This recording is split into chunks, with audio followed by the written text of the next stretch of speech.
Welcome to the Virtual Memories Show. I'm your host, Gil Roth, and we're here to preserve and promote culture in this benighted age, one weekly conversation at a time. You can subscribe to the Virtual Memories Show through iTunes or by plugging our RSS feed into your favorite podcatcher. You can find the RSS feed on our websites, vmspod.com or chimeraobscura.com/vm.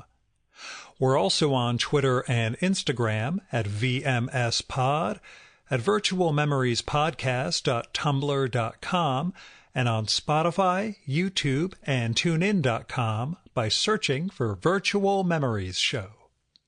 And visit patreon.com/vmspod or paypal.me/vmspod to make a one-time or recurring donation and help me continue to produce smart conversation about books, art, comics, and culture every week at the Virtual Memories Show. I promise this is the last episode of the week. I have not scheduled anyone yet for next week, so maybe you'll get a respite from all of these smarty pants conversations. Now, my guest this time is the author, critic, and professor Daniel Mendelsohn. Daniel, you may remember, was on earlier this year when his collection of essays, Ecstasy and Terror, From the Greeks to Game of Thrones, came out. We talked a lot longer than we were expecting, and honestly, could have got on a lot longer. We have a lot of similar interests, and I think we kind of connected during the conversation. But as I was leaving his house, Daniel mentioned that he had a new book coming this fall, and it sounded awfully intriguing to me. So we talked at the time, which was last November. It aired early in 2020. All of this is to say it was the before time when you can record in person. We talked about getting together to do another one this year. So that book came out this week, and it's phenomenal. I loved it. It's called 3 Rings, A Tale of Exile, Narrative, and Fate, and it's from University of Virginia Press. Now, 3 Rings is a sort of companion to Daniel's previous full-length book, An Odyssey, A Father, a Son, and an Epic.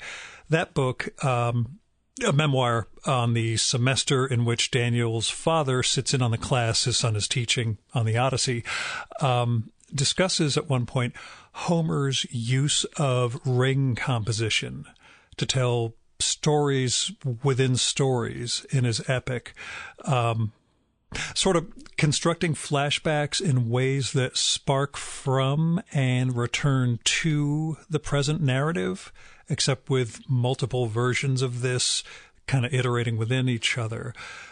And in so doing, they provide new context and ways of understanding that current story. And he gives a great example within the Odyssey based on the, a nurse recognizing the scar on Odysseus's leg when he comes back to Ithaca.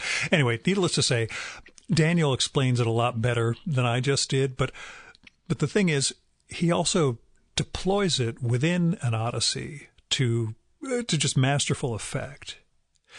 Now, with 3 Rings, he explores that mode, ring composition, more deeply, using not only his experiences with both an Odyssey and a previous book, The Lost, but also the lives of 3 writers, Francois Fenelon, Eric Auerbach, and W.G. Sebald.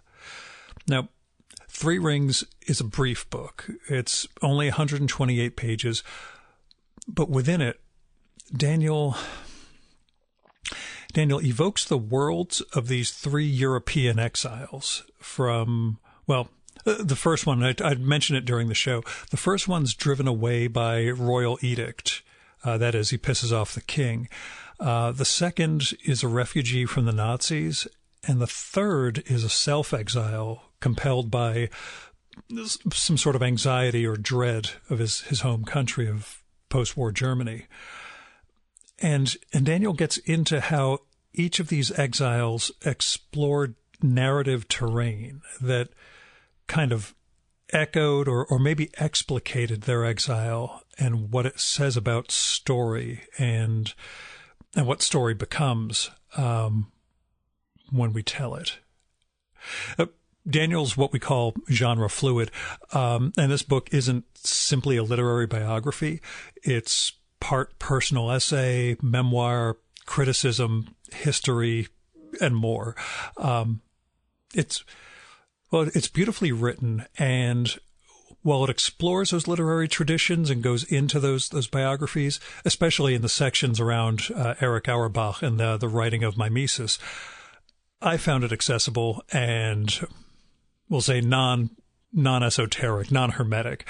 I mean, Mimesis has been sitting unread on my bookshelves for at least 25 years now, right beside a copy of William Empson's 7 Types of Ambiguity, which is similarly unread after a quarter century. I don't know why I associate those two, but they are sitting side by side in the someday I should get around to this.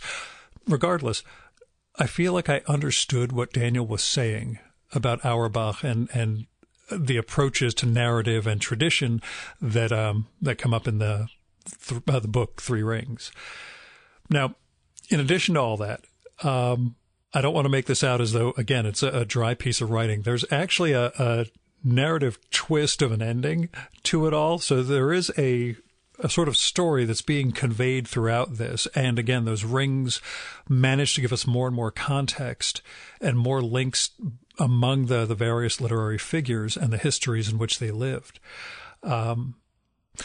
So what I'm saying is Three Rings is a fantastic book. It is ingeniously crafted. It is never show-offy, but it brings the author and the reader together, like a good conversation about books and authors, which is sort of what this podcast is all about.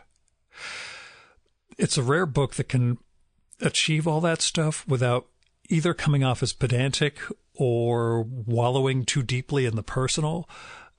Daniel manages to thread the needle on this, and in the process made one of my favorite books of 2020. So go get Three Rings, A Tale of Exile, Narrative, and Fate from UVA Press. Now, as caveats go, not a ton. Daniel had a decent microphone, but he moved nearer and farther from it as the conversation went on. I am the only person who sits almost completely still right next to the microphone for these sessions, but that's because this is what I do. Otherwise, I think, and I mentioned it earlier, but I do think if you're going to read Three Rings, it helps to have read an Odyssey before.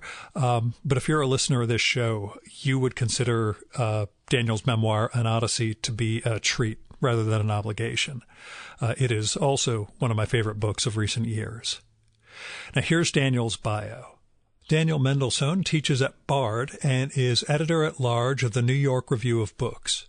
His books include An Odyssey, A Father, a Son, and an Epic, The Lost, A Search for 6 of 6 Million, How Beautiful It Is and How Easily It Can Be Broken, essays, and, from New York Review Books, Waiting for the Barbarians, essays from the classics to pop culture, and Ecstasy and Terror, from the Greeks to Game of Thrones. His new book is Three Rings, A Tale of Exile, Narrative, and Fate. And now, the second 2020 Virtual Memories conversation with Daniel Mendelsohn.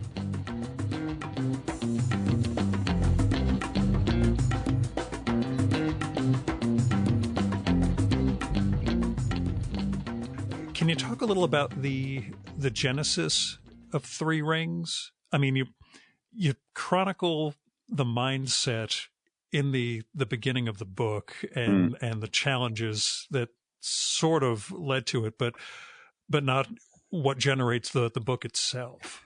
Can you speak a little to that? Yes. The book actually began to gel in my mind while I was writing my 2017 memoir, An Odyssey, A Father, a Son, and an Epic. And in that book, I was talking about the Odyssey, my experience as a scholar of the Odyssey, this funny experience I had when my octogenarian father decided to take my freshman Odyssey seminar at Bard College, an Odyssey cruise we went on. And there were various points in the writing of that book where I started to get very interested in what I would call the afterlife of the Odyssey. Mm-hmm. other people who have read the Odyssey, what they made of it. The Odyssey, because it's a book about a great storyteller, is a book that has generated other books in a very interesting way through the millennia. And so there were times, as one knows, as a writer, you're always finding ways to procrastinate. And I would be going down these incredible rabbit holes for months at a time, sort of tracking down the stories of other people who had written in response to the Odyssey, or adapted it, or translated the adaptations of it, and it kept sort of growing. And at a certain point, I had a mass of material that I'd originally planned to interweave into an Odyssey, that book that came out now 3 years ago. And it just became clear that the book was sort of growing two heads, as my editor put it, that this material was somehow discrete, separate, and that I should deal with it with a different head at another time. But by the time I was deeply into the writing of an Odyssey, I already had in my mind this notion that I would be devoting some kind of narrative to three of these people that I had ended up doing a lot of research on, Eric Auerbach, François Fenelon, and Sebald, W.G. Sebald. I didn't know at that point what it was going to be or how it was going to come out, but I knew that there was something lurking there that I needed to deal with. And settling on those three, were there others who were, even within the book, there are other semi-prominent or prominent writers who come up but aren't, they're not centered among the three rings. How did you settle on Fenelon, Auerbach, and Sebald? Well, I think there were certain qualities that they had in common. Obviously, as you yourself, there are other writers who haunt three rings. That's the best term for it. Yeah, they and their work sort of circulate around as part of the sort of series of narrative digressions that constitute the book. Racine, Proust, Dan Jacobson, and above all, Yusuf Kamil Pasha, a Turkish translator and politician of the 19th century. I just, in a certain sense, the title Three Rings is a kind of an in joke, you might say, because there are many more rings than just these three rings. But because the book is at a certain level about digressiveness in narration, the way to tell a story through a series of digressions, I felt like I had to land on something as the sort of principles, and let these other sub-narratives circle around these three main narratives. What drew me to Auerbach, who, of course, is a great literary scholar who fled Hitler, ended up in Istanbul and wrote his magisterial study of Western literature called Mimesis. Fenelon is the 17th, early 18th century French archbishop who wrote this sort of great fan fiction called The Adventures of Telemachus, which was a series of adventures he invented for Odysseus's son. And then Sebald, W.G. Sebald, who of course is a well-known figure, the German writer who writes these sort of circling, meandering narratives. So I do think the three main characters, so to speak, do have certain things in common. For one thing, they're all very interested self-consciously in narrative. How does storytelling work? Either as critics or as practitioners. Auerbach begins his study of Western literature with a study of this digressive narrative technique called ring composition, and he uses the Odyssey as an example. Fenelon, as a writer, is playing with ways of sort of circling within an existing narrative to find spaces to create new sub-narratives. And Sebald obviously is extremely interested in the relationship, I would say, of narrative to history. All of his books are sort of haunted by the Second World War, even though it's not often explicitly mentioned. So there's a kind of evasive narrative technique going on there, one might say. And all three of them were also exiles. Auerbach obviously is a refugee from Hitler. Fenelon was exiled from Versailles, in part because of this book that he wrote, The Adventures of Telemachus, which angered Louis XIV, who correctly saw in it a critique of his own autocracy. And Sebald, one might say, is a self-exile. It's very clear in his own writings that sort of born just as the Second World War was ending, he was overwhelmed by the sense of Germany's complicity and the horror of World War II, and ended up living the rest of his life in England. And I was very attracted to the idea of, and obviously sort of underscore this in my own book, that the way in which their own wandering lives is a kind of analog for the narratives that they ended up being interested in. And so that's why those three in particular, I decided to focus each of the three main sections on one of those three. Yeah, I found it interesting that the three types of exile are different. With Fenelon, it's royal decree. Auerbach, as you say, is a refugee or fugitive, knows what's coming for Jews. And for Sebald, it's utterly internal, that there's a compulsion within to flee, but not a threat. I don't know if that says something about the, antiquity into modernism, or, anything else about the human psyche as we're in the 20th and 21st centuries. But I thought it was interesting to see the evolution of exile. Yeah, it's an interesting point. I hadn't actually thought of that myself. It's always interesting to talk to people about your books because they see things you never really imagined. But yes, it is also a kind of, just as my book attempts to sort of catalog different kinds of digressive narratives and explore this question of the relationship between storytelling and the events that they are, a story is narrating. I think, unconsciously, I've also created a catalog of different kinds of political displacements, let's call it, right? There's flight, there's exile, there's self-exile.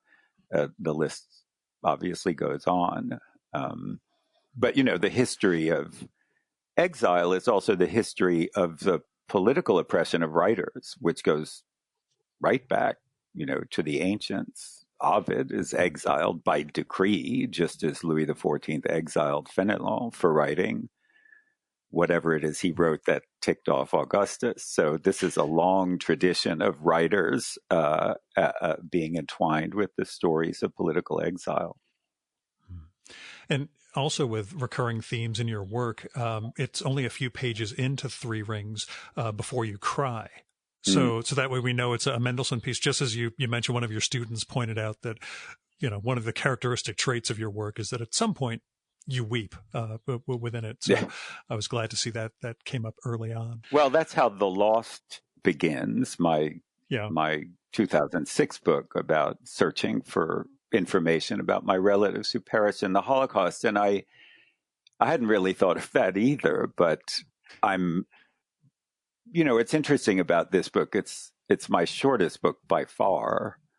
And yet in a weird way, it embraces just about every single thing I've been interested in the past 30 years as a writer. And one of those things is the Holocaust, which circles through this book, not only because of Auerbach, but another narrative thread of Three Rings is my own difficulties writing The Lost and writing an Odyssey, and sort of entwining my own authorial crises with those of the people I'm writing about. But there also is this question of tears. And I think tears, all kidding aside, that's true. My student did say that there's always a point. Even in some of my criticism, I'll be watching a play and I burst into tears. I do think this question of tears is also ultimately a question about narrative and representation, right? Because what is the point of a narrative, one might say, except to evoke a response in the audience or the reader. And so I'm always interested in this. I use my own reactions both to works of literature and drama and to events to sort of as a flashpoint for thinking about, not only how narratives get constructed, what are the techniques, what are the ruses, what are the problematics, but also what is the effect? And one of the effects is sorrow, especially when you're talking about things like exile and war. And that sense of aporia. And I hope I'm pronouncing it correctly. I haven't taken Attic Greek, but my Attic Greek was, 1992, 93. So, but that sense of paralysis that you capture at the beginning of the book, it actually, it left me with a question. Do you consider that sort of paralysis necessarily an opportunity for some new wisdom to be evoked? Or is it like my case where you can end up paralyzed by anxiety for decades on end? Well, it's an interesting question. I start this book with the story of failure. Here's a book about writing, writers, my own writing to some extent, but mostly about other people's writings over many millennia, a whole gallery of different people. And intentionally, I start with a moment of failure when, as I narrate at the beginning of the book, I've just finished writing The Lost. This is now 15 years ago, and I experienced this strange kind of, as you quote me, right? I use this Greek word aporia, a sense of being paralyzed, of having no way out of a problem. And I think, what's interesting to me as a nonfiction narrator is because I can't make stuff up, so to speak, in my writing, I'm always having to write what happened. And for the writer, anything is a subject, even nothing is a subject, so to speak. So, I guess I wanted to start the book about writing, which is to some extent about writing itself, with a picture of a writer suffering, as I clearly was at the time. This went on for months. I was just paralyzed, a kind of non-writing. But now, later, I'm able to take the non-writing and turn it into a piece of writing, which is the book that you're reading. So I guess there's a sort of buried comment somehow about the fact that writers always find a way to write. And I think, not that I would ever compare myself to any of the people that I wrote about in this book, but, we were talking before about exile. I mean, these are people living under circumstances so much more unimaginably horrible and difficult than anything I'm ever going to experience. And yet they found a way to write their way either out of it, around it, through it. And that's interesting to me. Look at Auerbach, That's what I was just going to say. It puts me in mind of that quote you use from Auerbach, which I stupidly do not have in front of me, but how he couldn't have begun Mimesis if he had his library with him, that he needed the limitations of exile in a sense. That was so moving because, there's a famous story which is somewhat apocryphal. I mean, it was, he was in Istanbul. He wasn't in the middle of a wilderness. I mean, it was a city. They did have libraries. They didn't have the kind of specialized libraries in medieval European, studies that he might have had access to back in Germany, but it wasn't total nothing. And yet, it's so moving, as you rightly refer to, that he himself recognized, and this is another story about writing out of nothing, let's call it, that in this postface that he appended to a subsequent edition of Mimesis, he says that had he had a library, the full riches of the libraries he was used to back in the German universities, he wouldn't have been able to write it because he would have been so bound by the obligation to put in all the footnotes and the research and consulting all these scholarly journals. And somehow the quote unquote nothingness, or at least the lessness, let's call it, of being in Istanbul with limited resources forced him to write this book in a different way. And I think everyone would agree, in a probably more accessible and brilliant way than he would have written it if he were back home. So that again is a story. Look, writers make do, because at the end of the day, it's all in your head. You will find a way to write. I always tell that to my students. They say, well, I broke up with my girlfriend, or the dog ate my homework. And I said, look, if you're a writer, you're going to find a way to write. You're going to use your own blood to write if you have to. And I think what's so moving about these three exiled writers that I write about is, even in these unimaginably difficult, challenging circumstances, they found a way and they created these marvelous works on top of everything else. I did hunt down the quote, which is the one positive of doing these shows remotely, is that I can jump online and grab something quickly. Yeah. I was listening, don't get me wrong, but Auerbach's line was, if it had been possible for me to acquaint myself with all the work that has been done on so many subjects, I might have never reached the point of writing. Yeah. Which is, of course, where I've been for 50 years, but I'll get past that at some point. But it put me in mind, and it was very much. It reminded me of Zweig, Stefan Zweig, near the end of his life in Petropolis, Brazil, having access to none of his books, and yet writing The World of Yesterday and a couple of amazing novellas and stories also before taking his own life. Yes, because he's carrying his civilization in his head. That's exactly it. He's carrying his civilization in his head. And as we know, and I think it's fabulous of you to bring up Stefan Zweig, another who's exactly a contemporary of Auerbach and exiled for this, or a refugee for the same reason, right? And yet it's interesting because Auerbach survived and Zweig ended up killing himself. And that raises interesting questions, because however much Zweig may have been carrying his civilization in his head, even as he was flung to the ends of the earth trying to save his life, in the end, it wasn't enough. And very interesting for you to mention The World of Yesterday, one of the great memoirs of all time, and such an incredibly beautiful and moving evocation of his early days, as a young person living in the twilight of the Austrian Empire. It's interesting that Auerbach, holed up in Istanbul, is recreating the whole genealogy of Western literature with far fewer resources than he ever imagined he would have access to. And that sustained him.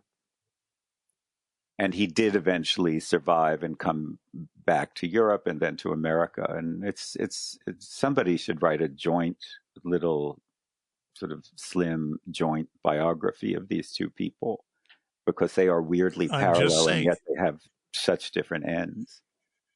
It's out there if you want that for your next project.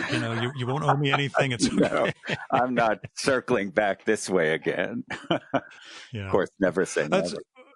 I was just going to say, there's, did you imagine a book like this in your corpus? Was there a point at which you thought, this act of compression, and yet one that's sort of a microcosm of all your work would come out like this? Did you foresee anything like this, I suppose, in the course of your career, or is every book?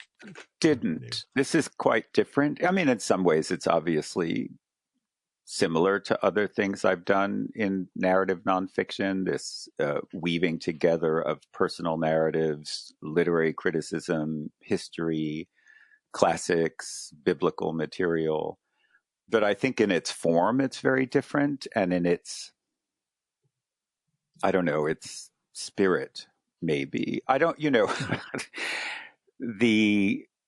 Each of my 4 narrative nonfiction books is sort of secretly exploring a genre.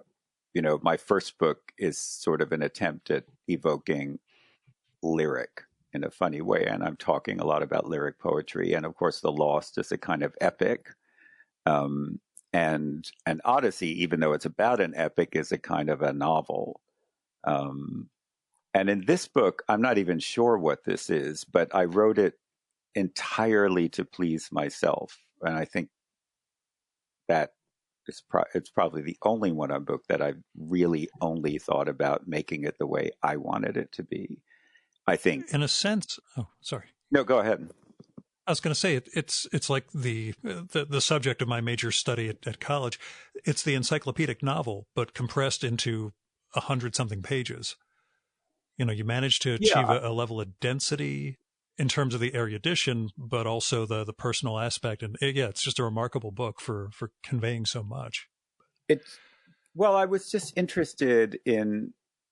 I mean, there's definitely a retrospective quality. Look, I wrote my first book when I was 30, and now I'm 60. So you've got more under your belt.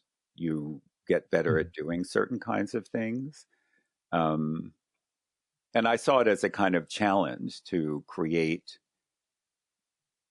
a kind of a narrative that certainly is not scholarly, but involved elements of scholarship, but in a narrative form that was just, well, it's in a certain sense, it's Homeric. It's just some guy sitting down and telling you a bunch of stories. That's what it Mm-hmm. is.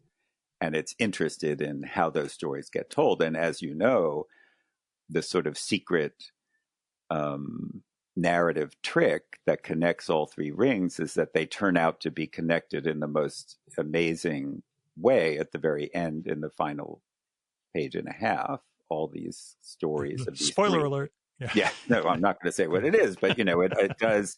Well, because that brings me to the real subject of the book, I think.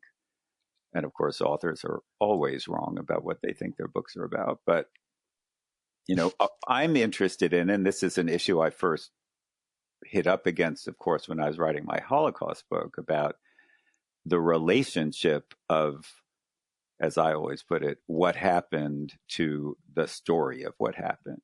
How does the act of narrating transform the facts, the events Mm-hmm. necessarily, without falsifying the events? Every time you put things into a story and shape it, you are misrepresenting the events, right? That's the paradox of nonfiction. So you could say, well, there's nothing in this book that isn't true. And yet these stories that I tell do have a shape, and they do all, in a very artful way, turn out to be connected. And it's not that I'm telling you anything that's not true. It's just that I'm leaving out all the boring stuff, leaving out all the stuff that gets in the way of the points that I want to make. You see what I mean? That to me is the Yeah. endlessly interesting part about being a writer of nonfiction, is the tension between the need for form and the truth value of what you're saying.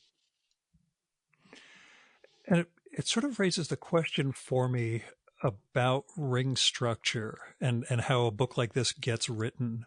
And it comes up in the course of how you describe the initial 600 pages of An Odyssey and what it Mm-hmm. ends up becoming. Is ring structure in the writing or in the editing? Ring structure is in the thinking. It Yeah. precedes the writing, I would say. It's not in the editing, Does it? except, of course, as you futz with your manuscript, then things will occur to you that help you delineate these circular patterns of storytelling, and then you add something on page 38 and you take away something on page 76, and whatever. But I think basically, look, ring composition is, in fact, although it's unbelievably artful, right? As I said, Auerbach, the whole first chapter of my Mises is an analysis of a famous scene in the Odyssey, which is maybe the greatest example of ring composition: stories that lead to other stories that lead to other stories, and then they all circle back again. But when you think of it, ring composition is, in fact, a very natural way of telling a story, right? You say, so Yeah. I'm going to make up a ring narrative while I'm talking to you. So, uh, I went fishing, and I caught the most amazing fish. But before I get to how big the fish was, I need to tell you why I went fishing. Well, I had a fight with my boyfriend, and I just wanted to get the hell out of the house because he was irritating me. And so I jumped in the truck with my rod and reel, and I drove down to the river. But actually, let me explain why I had a fight with my boyfriend, because his parents were coming to visit, and I had said 3 days, and he said now it's going to be a week, and I just can't bear them. But that's ring composition. What I just did is ring composition, and how I end the story is okay. Anyway, I let his parents stay, but I was still angry, and so we had a fight, and that's why I went fishing, and I caught a 10-pound trout. That is a ring. In other words, every story implicitly has other stories that lie behind them, that explain them, that give motivation. And each of those secondary stories potentially have stories that explain them and lie behind them. And with enough space and enough time, if you're a real ring composer, you could say everything. Right. And in some sense, and you know this because you've read the book, I've inevitably come to Proust, who not only uses ring composition in a very stylized, literary, self-conscious way, but you could say all of Proust's novel is basically, a demonstration of the fact that if you do have enough time and space, you can tell every story associated with everybody within a story.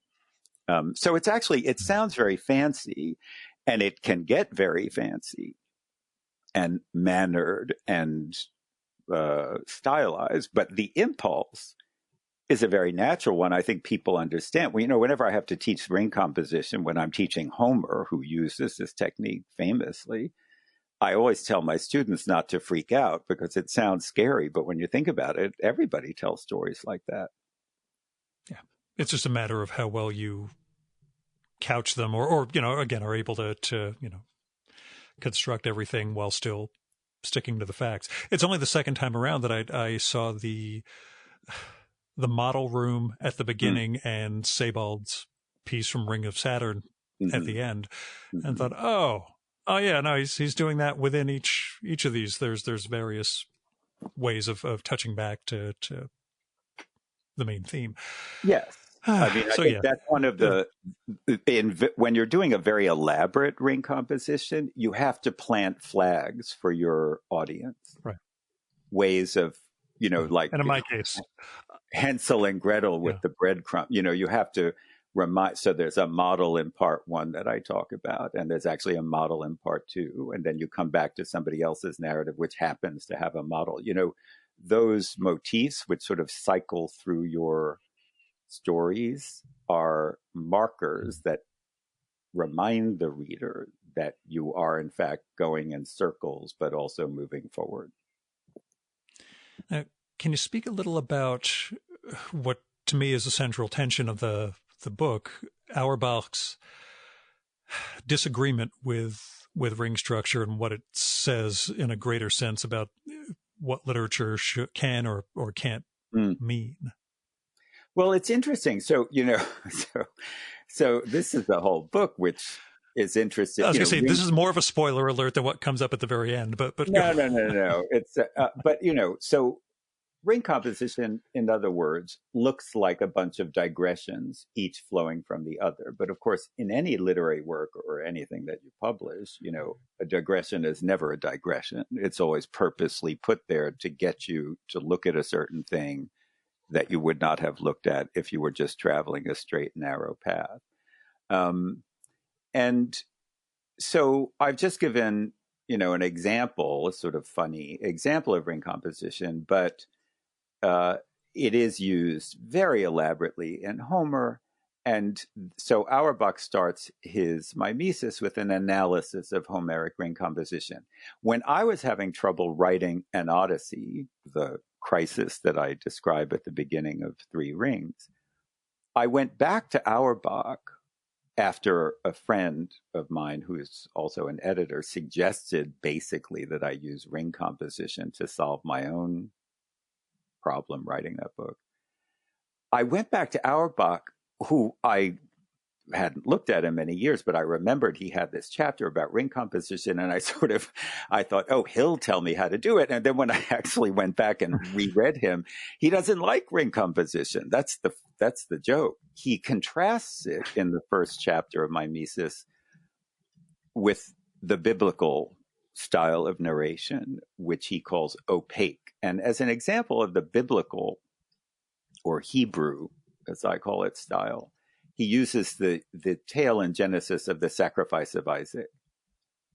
Abraham got an injunction. He has to sacrifice his son. He's like, okay, we're going to go someplace. I'm going to sacrifice him. Isaac is a little suspicious. He's no dope, but Abraham reassures him. They go to this place. He's about to sacrifice him, but it doesn't happen. So we all know that story. But Auerbach, as he examines the story, is fascinated by what the narrator of Genesis leaves out. Mm-hmm. And he's interested in these opacities. Like, where is this place? It's the narrative says it takes 3 days to get there, but doesn't tell you what happened during those 3 days, what they saw, what hotels they stayed at, nothing, right? What the traffic was like. Homer would have told you that.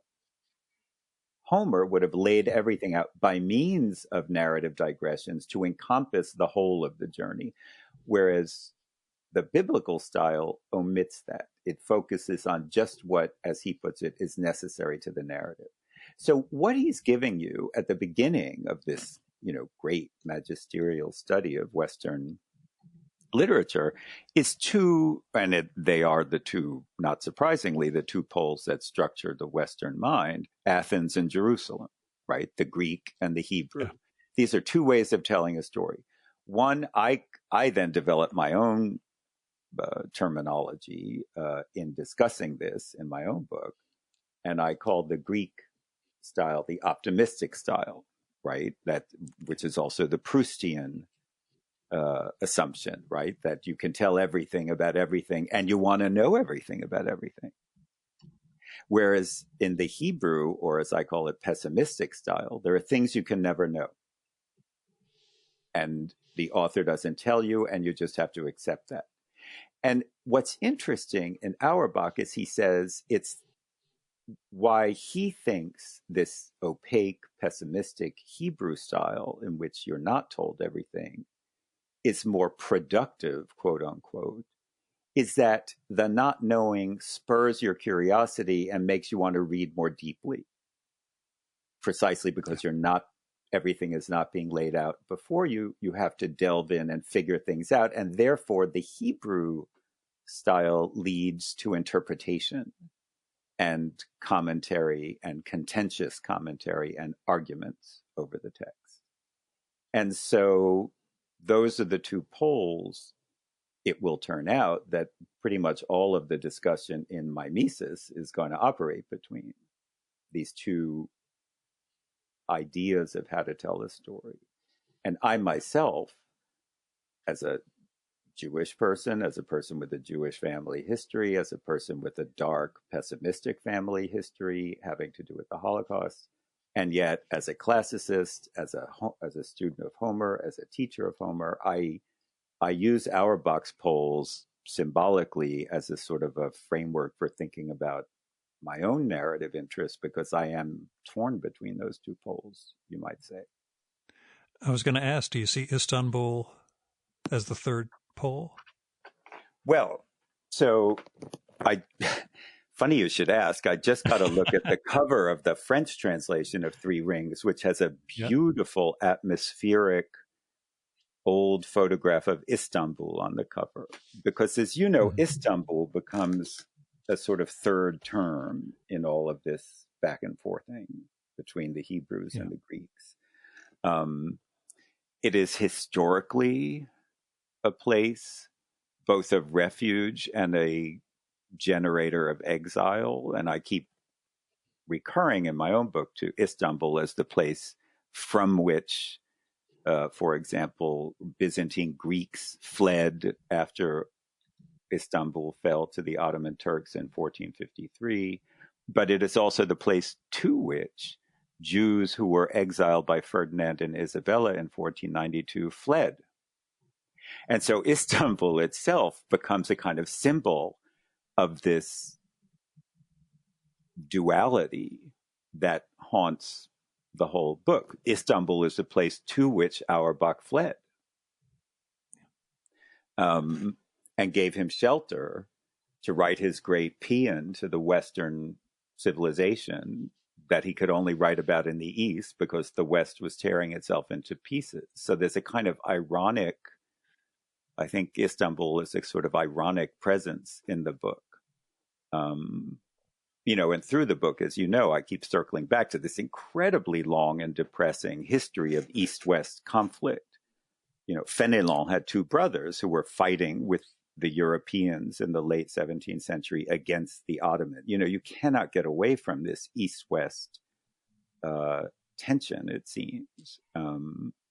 But so Istanbul becomes very much a character. And as you know, in a funny way, the punchline, so to speak, of the whole book is that what ends up connecting the three separate rings into one giant ring turns out not to be a European, but a Turk. Yeah. And that's all I'm going to say.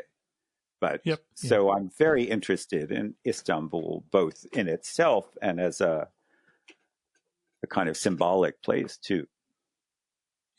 Yeah, I'm thinking of it now, less a third pole than a fusion of Athens and Jerusalem in that sort of respect. Okay. Mm-hmm. And I'm glad we came out of something good with this. So, did you ever meet Sebald, by the way? No. I had a good friend who was his American editor, and but I never met him. I think he died in 2001. Middle 2001, and he was so young. He's only 57. I am now older than he is. That's always an amazing thing to think about. Mm-hmm. But I remember I reviewed Austerlitz when it came out, and I had been reading him, before that with astonished gratitude. And, it's funny. My friend said the thing about Sebald that you would never guess is that he was really funny in real life. He was this sort of jolly person, which when you read these books with this sort of lowering atmosphere of doom and melancholy and displacement, you would never think this guy ever laughed in his life. But apparently he was a complete card. So go figure. Yeah, just recorded with Henri Cole last week, and he said he met him once, and same thing. Yeah, he was just this gregarious, outgoing, cheerful guy, which, again, given the books, you would not have expected to experience. But yeah, that's one of the great losses, just in terms of everything. Who knows where he would have gone, basically. Yeah. That is a tragedy for literature. That is a tragedy for literature. I'm just happy he wrote as much as he did. Yeah. I happened to reread Rings of Saturn just a month or two ago, and I don't know what inspired me to do it, except for knowing that Three Rings was coming my way some point soon. So I was glad to have that one, to have put myself in that mindset before starting Three Rings. Yes, and as you know, I talk about the Rings of Saturn at great length. Yeah, again, that's. I was basically going to imply that everybody's a much smarter writer than I am, but you guys know that already. But how has your pandemic experience been? How have you dealt with things so far? Well, I think now incredibly that we are in our 6th month. Going into our 7th month, which was unimaginable at the beginning when one thought, okay, this was going to be 2.5 months, the way it was everywhere else. I think for me, it's been in stages. Look, I'm a writer. I spend my time alone anyway, most of my time. So at the beginning, I think I was pretty okay, except, of course, worrying about my friends and my children. I didn't get really depressed until July because, as I said at the beginning, people said and we were told, and one had this notion that we were going to turn a corner after 3 months. And then, because of the unbelievable incompetence and wickedness of the people who were running the show, it was just clear there was no corner to be turned, that were going off a cliff into a worst case scenario, which is what has happened. And it just, so there was a kind of adrenaline, I think, that carried me through certainly the first month and a half, because I was in the middle of teaching a course actually about ancient epic, coincidentally. And so there was this sort of, yeah, up here at Bard College. And so we had to get through the semester. We were scrambling to learn how to teach remotely. And that all sort of consumed a kind of adrenaline and energy and blah, blah, blah. And then, then I had my niece staying with me for 6 weeks, sheltering with me, having sort of gotten out of Boston. She's a student at Northeastern. She wanted to get away from Boston. And that was a kind of distraction, a very pleasant one. And now it's just clear that everything has gone as wrong as it possibly could go in many ways. And that got to me, I would say, towards the middle of the summer.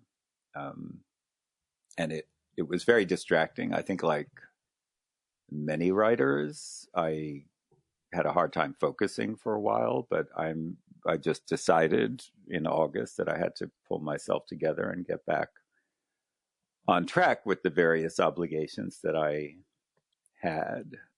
So work is always, look, we have great examples. We have Auerbach, we have Fenelon, right? Work is the answer. Yeah. That's what I always think. But obviously, there are many horrors that have flowed from this catastrophe, not just epidemiological. The political situation is going off a cliff as well. So it's interesting to think how people deal with this on a quotidian level. On the one hand, you live in a state of unbelievable anxiety. On the other hand, you have to get up in the morning, have a cup of coffee, and do your work if you're lucky enough to have work to do.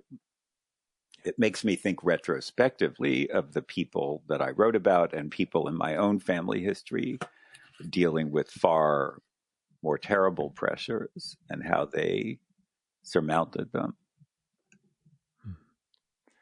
Yeah, that's what part of my experience has been, that first 2 months also. There was a stretch where my day job was continuing and what I do is in demand right now. So I've been staying busy, but at the same time, I was putting out a daily podcast with past guests for over 2 months. And I look back now, I'm like, I don't understand how I did that, except for that adrenaline surge of, we got to get through this. We got to keep pushing. And then by mid-June, it was a realization of, this is not going to change. And the last one I did in that series was a guest from New Zealand, the day after they got to 0 cases and had started reopening the country, and realized everything else, if I keep doing these, it'll just be variations on why we're fucked. And so I started moving on to episodes like this instead, longer ones about new projects. But now I look back, I'm like, I don't even understand how I had the energy to do that. And I think you're right, that the low grade anxiety of the day-to-day, as opposed to the life-threatening, what your family, what my family went through also. Those are different and they wear on us in different ways. And we can, I think, feel either guilt or shame, or being Jews, both, that we're reacting like this when other people have had it far worse. Yes, and I'm not a question, just me rambling. No. But I'm acutely aware that I'm extremely privileged and very lucky in all kinds of ways. I have a job to go back to. I have work to do. And so in that sense, I would never over dramatize my particular situation, but as a citizen, let's say, there's a kind of anxiety one experiences right now that's just unlike anything I think it's safe to say we've ever No, no. It's funny. I was just home at my mom's house on Long Island. My mom's 89, and she's being interviewed for a new Ken Burns documentary called "The Holocaust in the United States." How the Holocaust was perceived here, learned about here, received here, absorbed, not absorbed, and so part of the documentary is they talk a little bit about my book, my relatives in Europe who perished, and they wanted to interview my mother about her experience as a young, as a girl and a teenager listening to her parents worrying about their relatives in Europe. And I went to her house and we were showing them these letters that my grandfather's brother had been writing from Poland to his now Americanized siblings in New York. And, it did make me think of what it is like to be, of course, we now have hindsight. We know how his situation ended up, but, what it is like to be a person who is suddenly looking at a political landscape that is changing underneath your feet and trying to figure out what the hell is going on and how are you going to come out of it. And there's a phrase in one of his letters. He said, look, I know that everything in America isn't always sunshiny and great all the time, but at least you're not living in constant terror. So that's been a lot on my mind lately. And how has your mother been adjusting or coping? Well, she's okay. I mean, I think, she's a widow. She's been living alone for 8 years now. She, I think, basically likes to be alone. But I think even she's starting to wear, she's a very spirited person. But I think when I was there earlier this week with this documentary crew, it became very clear to me how really starved she's been for just human contact. It's an extreme version of what so many of us have had to deal with, not being able to hug people, to cook for people, to have people in your house. I was washing a dish the other day and I suddenly sort of burst out laughing. And I thought, I literally haven't cooked dinner for anybody since February. It's bizarre. Yeah. So I think she's experiencing, as an extremely elderly person, an extreme form of this. And it's sort of tragically difficult because the kind of company she would love to have is precisely the kind of company it is dangerous for her to have. Yeah. Not my easy. Father's near that age and I haven't seen him since February. He lives about 10 miles away, but, there's always a possibility that I've been exposed to a point, and he would be dead within like 3 minutes, basically, if he contracted this. So, yeah, it's hard, but as I said, there are people who are having much more dire challenges right now. So I count my blessings. One place you want to travel when you can? Is there a place you miss the most? I'd go anywhere. I'd be happy to go to New Jersey. It's been so long. My business pals and I were like, I would love to be in an airport. All the airports we've complained about, all the Courtyard Marriotts we've griped about. I would kill to just be on a business trip again, just to do one of those. Yes, exactly. I hasten to add, I say that as a former New Jersey resident with a parenting partner and children who still live there. But I mean, just to go anywhere, even if it's an hour and a half on the New Jersey Transit, would seem like the most glamorous conceivable vacation at this point. Well, my book is coming out abroad simultaneously in various countries. And normally I would be going on, doing book tours in France, Norway, this place, the other place. And that, although book tours are exhausting, they're also a lot of fun. And it's always really interesting to talk to readers in other places with different cultures. And so that obviously is not going to happen. But basically, I never thought I would say this, ever. I just can't wait to get on a plane again. Yeah. And believe me, I never thought I would say that, because usually I just hate having to do a lot of travel. But I like my house. I love my front porch. I spend most of the day there reading, but I would really like a change of scenery. Yeah, I forget. Do you still have the place in Manhattan? And have you No, I gone haven't. back? I haven't lived in the city for now 5 years. I moved upstate to the Hudson Valley 5 years Yeah. ago. Been living up here full time, so I'm just a Yeah, for some country reason, mouse. I thought you had an apartment there or something. I remember we I talked did about at one meeting in the point. city. Okay. Yeah. I did for many years, but now Yeah. I'm up here. And you haven't gone back down into New York since this began, right? No, the last time I was in New York was March 5th. Yeah. I I went was to see March a 7th. play. I went to see a play Yeah. that I thought I would be writing about for the New York Review of Books, and that was March 5th. I got home the next day. I slept over at my partner's house and came back and heard that a colleague of mine here at Bard had fallen ill with COVID, someone with whom I had had secondary contact with. And so I then quarantined for 14 days. Remember, it was March. Yeah. Nobody knew anything. Everybody was anxious. And that basically is, I've been home ever since. Thank God I'm okay. But Yeah. that was the last time I saw Manhattan.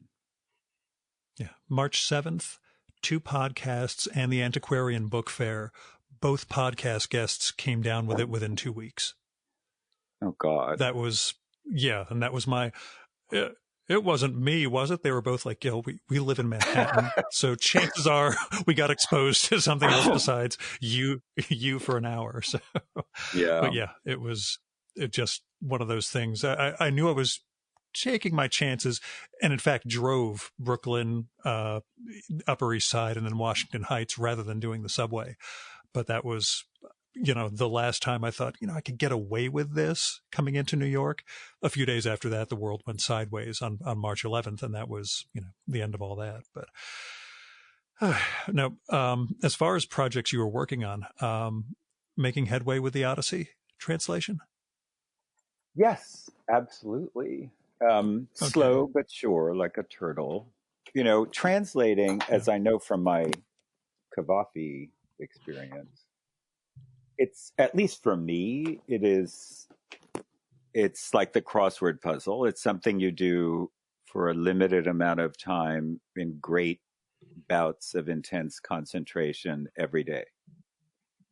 I couldn't spend an 8-hour day translating.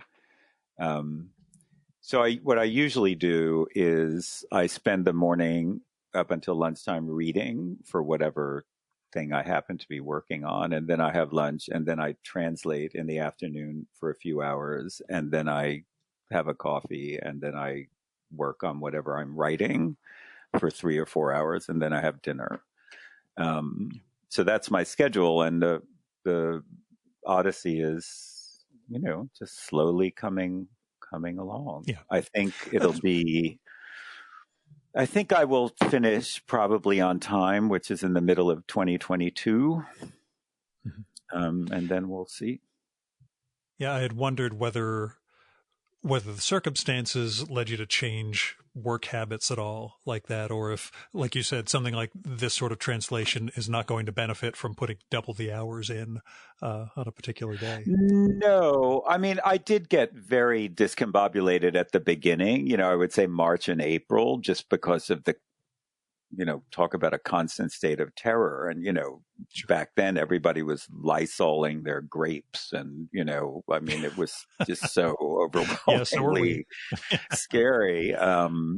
But as I said, at a certain point, I always feel that, work and having a work schedule is the only solution just to keep sane. I mean, it's hard enough being a freelancer, right? Working for yourself, because you have to create a structure. And I think all the more so now when there's this additional kind of free floating anxiety, more important to buckle down and stick to something. So in that sense, the Odyssey, the translating is such a balm, because, every day I go upstairs, I sit, I look at 20 lines, and I figure, okay, that's what I have to do now. Mm-hmm. And did you find yourself taking up new sorts of projects or anything else, over the span of this? No, I mean, I haven't. I have, I have so much on my plate. I'm not taking on, I've got the Odyssey to translate. I'm writing a new book for Knopf. I'm editing at large, as it were, for the New York Review of Books. I'm directing this Robert Silvers Foundation. I'm a co-director of the Great Books course at Bard. I'm teaching. There's only But there's so many. always room for digression. That's what we that's Well, what we keep talking I think about. I've got too much digression right now. No, I mean, I have, I always have some kind of article or book review that I like to be working on just as a, well, I guess a digression. It just keeps me limber, so to speak, in between the larger kinds of projects. And it can also be non-literary stuff. Do you find yourself taking up other habits or other? I started a push-up challenge 50 days ago, which I'd never engaged in before, and that turned into one of those weirdly life-changing things for me. Admittedly, it's a very narrow life. I'm not, saying this is some great universal thing, but. Well, I mean, I do. Again, after the initial sort of shocked period, I realized I've got to work out. I've got to do something. I've got to do exercise, So yeah, I have started. I walk a tremendous amount. I can't go to the gym, and I'm a swimmer, so it's very frustrating. But yeah, you have to fill in the blanks. I have had sort of reading projects that I've undertaken just for my own fun.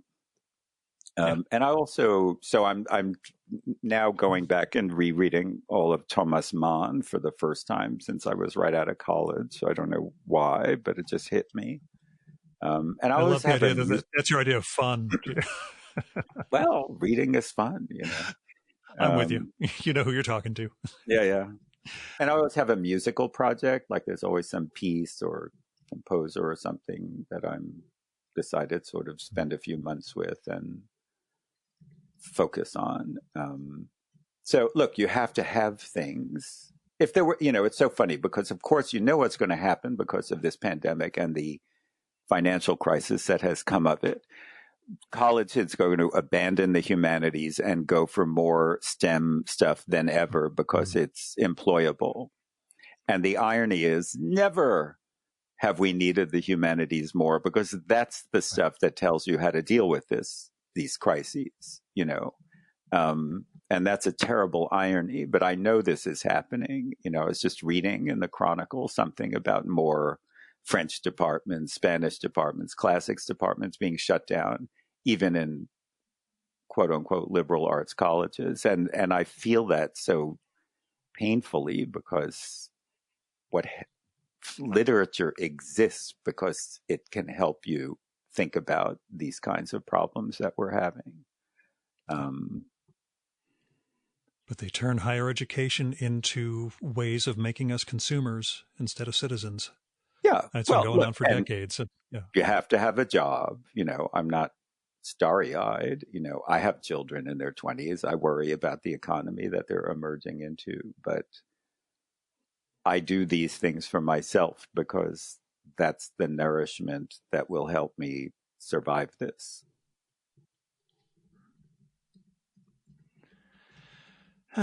Last question. The Marvel Cinematic Universe project you were engaged in, the big piece that coming to fruition? Well, no, not coming to fruition. There's like 28 movies or something, I know. I finally watched Black Panther last weekend. Well, of course. What a tragedy that was. Yeah. Oh, God. Yeah. But yeah, so I am doing this big piece about the Marvel comic universe. I am slogging through all these movies. I'm actually looking at this vast library of Marveliana that my nice editors at the New York Review keep FedExing to me. So I have a huge amount of material to slog through. But so that's ongoing. That may take longer than translating the Odyssey in the end. Wouldn't that be good? Wouldn't that be funny? Oh, I should ask, since you brought it up, that'll be the true last question, which every author hates. You mentioned a new book with Knopf. Do you want to talk about what you're working on? Or do you want to say, God damn it, Gil, why would you ask me something like that? Early stages. No. I mean, it's a book I've had on the boards for several years now and was getting these things done. In the meanwhile, this is going to be a big sort of just how to read the classics, the greatest hits of Greek literature, why they're great, why they're fun, what we get out of them. I mean, in a certain way, I've been doing versions of this my whole career, writing these pieces for the New York Review, for the New Yorker about a translation of the Iliad or Herodotus or a new production of the Bacchae, but I'm putting everything into one place now. So that's what I'm working on. And it's nice to sort of toggle between that and the Odyssey translation, because one is sort of sweeping and general and the other is unbelievably nitty gritty and specific. Gotcha. You know me, I look forward to both of them, especially because, as we talked about last time, my Odyssey has been Lattimore, and as you've pointed out, you can either have a good Iliad or a good Odyssey, but not both. But not both, right. I would never do both. Bad idea. Yeah. Understood. So, Daniel, thanks so much for coming back on. I really hope we can get together in person at some point, but I do, with all the people I've sent a copy of An Odyssey to, I now have to send them a copy of Three Rings also. So I'm very happy to hear it. Thanks. Thank you. I appreciate it.